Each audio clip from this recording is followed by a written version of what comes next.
Shalom saudara-saudara yang dikasihi oleh Tuhan. Kita perlu mengenal Tuhan dalam hidup kita. Karena mengenal Tuhan itulah membuat kita mengenal kehidupan kita. Salam jumpa dalam program Tuhan adalah Gembalaku. Saudara, apakah Tuhan memerlukan proses di dalam Ia bekerja? Dan apakah Tuhan bekerja dengan proses? Saudara, sesungguhnya Tuhan tidak membutuhkan proses. Karena kita tahu waktu Tuhan menciptakan, maka ketika dia berkata-kata, dia langsung menciptakan. Tetapi yang membutuhkan proses itu adalah kita. Saudara, kehidupan ini bukan semata-mata titik-titik kejadian yang tidak ada kaitannya. Melainkan titik-titik itu menjadi sebuah garis kehidupan. Maksudnya, saudara, bahwa kehidupan itu berjalan sebagai sebuah proses. Dan saudara, Tuhan bekerja dengan proses supaya kita dapat mengenal Dia dan memahami Dia. Karena firman Tuhan berkata, rancanganku bukan rancanganmu. Itu seperti langit dan bumi.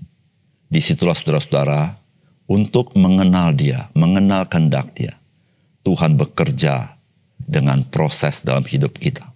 Dan proses itu yang kita pahami adalah proses pendewasaan iman kita kepada Tuhan. Saudara, mari kita membaca Markus pasal 8 ayat 22 sampai 26. Kemudian tibalah Yesus dan murid-muridnya di Betsaida. Di situ orang membawa kepada Yesus seorang buta dan mereka memohon kepadanya supaya ia menjamah dia. Yesus memegang tangan orang buta itu dan membawa dia keluar kampung. Lalu ia meludahi mata orang itu dan meletakkan tangannya atasnya dan bertanya, "Sudahkah kau lihat sesuatu?" Orang itu memandang ke depan lalu berkata, "Aku melihat orang, sebab melihat mereka berjalan-jalan tetapi tampaknya seperti pohon-pohon."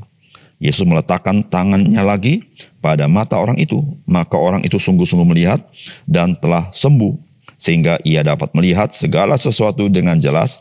Sesudah itu, Yesus menyuruh dia pulang ke rumahnya dan berkata, "Jangan masuk ke kampung."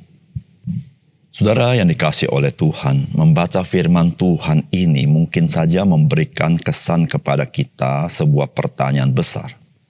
Yaitu mengapa orang buta ini sembuhnya tidak langsung, melainkan 2 tahap. Apa yang terjadi dengan orang buta ini atau apa yang terjadi dengan Tuhan Yesus? Namun kejadian seperti ini mungkin pernah menjadi pengalaman kehidupan kita sebagai orang percaya. Yaitu penyelesaian Tuhan berikan itu sifatnya bertahap. Itu bukan berbicara masalah kemampuan Tuhan Yesus. Namun itu berbicara tentang kemauan Tuhan Yesus di dalam mengerjakan apa yang Dia rencanakan. Saudara, apakah pesan firman Tuhan bagi kita?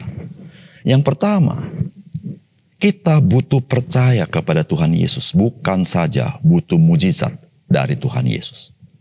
Saudara, firman Tuhan berkata, Yesus memegang tangan orang buta itu dan membawa dia keluar kampung. Lalu ia meludahi mata orang itu dan meletakkan tangannya atasnya dan bertanya, "Sudahkah kau lihat sesuatu?" Orang itu memandang ke depan lalu berkata, "Aku melihat orang sebab melihat mereka berjalan-jalan, tetapi tampaknya seperti pohon-pohon." Saudara, orang buta ini dibawa untuk disembuhkan oleh Tuhan Yesus. Tetapi Tuhan Yesus menuntun dia supaya diasingkan untuk dia melayani orang buta ini. Namun saudara, Tuhan Yesus ketika menyembuhkan dia, maka di awal-awal kesembuhannya tidak sempurna. Namun kalau kita membaca bagian ini, maka kita melihat bahwa Tuhan Yesus tahu bahwa orang ini belum melihat dengan sempurna. Yaitu Tuhan Yesus bertanya, "Sudahkah kau lihat sesuatu?" Saudara, di dalam Yesus berbuat mukjizat, Yesus tidak berbuat seperti ini. Tuhan Yesus selalu mengatakan, "Engkau sudah sembuh." Tetapi di sini, "Sudahkah kau lihat sesuatu?" Saudara yang dikasihi oleh Tuhan, Kalau kita melihat peristiwa ini, maka sesungguhnya orang buta ini bukan saja membutuhkan mujizat dari Tuhan Yesus, namun dia butuh percaya kepada Tuhan Yesus. Saudara, dengan tidak sempurna dia melihat, maka dia melihat ada proses pekerjaan Tuhan yang dia harus percaya tindakan lanjutan Tuhan kepada dia. Saudara, satu hal yang menjadi kesulitan kita untuk percaya, bersandar kepada Tuhan adalah, yaitu melalui proses itu, saudara. Karena proses itu seringkali bisa membuat iman kita tidak kokoh. Kita bertanya-tanya, mengapa kok belum selesai juga masalah saya? Mengapa Tuhan kok berlambat-lambat seperti itu? Saudara yang kasih dalam Tuhan, ketika Tuhan bekerja dengan proses, tentu Tuhan bukan sekedar ingin membuat mujizat dalam hidup kita. Tetapi yang dia ingin adalah engkau dan saya percaya 100% kepadanya. Saudara, Tuhan Yesus ada kalanya melakukan sesuatu dengan proses, sehingga murid-murid Tuhan, orang-orang yang dilayani, dia boleh belajar percaya kepada Tuhan Yesus. Yang kedua, saudara, Tuhan Yesus mampu membuat engkau melihat dengan jelas. Saudara, firman Tuhan berkata, Yesus meletakkan lagi tangannya pada mata orang itu, maka orang itu sungguh-sungguh melihat dan telah sembuh sehingga ia dapat melihat segala sesuatu dengan jelas. Saudara, kesembuhan daripada orang buta ini yang bertahap bukan terkait dengan kemampuan Tuhan Yesus yang tidak mampu menyembuhkannya, tetapi terkait dengan rencana Tuhan, terkait dengan kehendak Tuhan, terkait dengan kedaulatan Tuhan, dan pasti terkait dengan maksud Tuhan. Saudara, Tuhan Yesus mampu membuat mata orang ini sembuh dengan sempurna, sehingga dia bisa melihat dengan jelas. Saudara, Tuhan Yesus, dia mampu membuat engkau dan saya bisa melihat dengan jelas.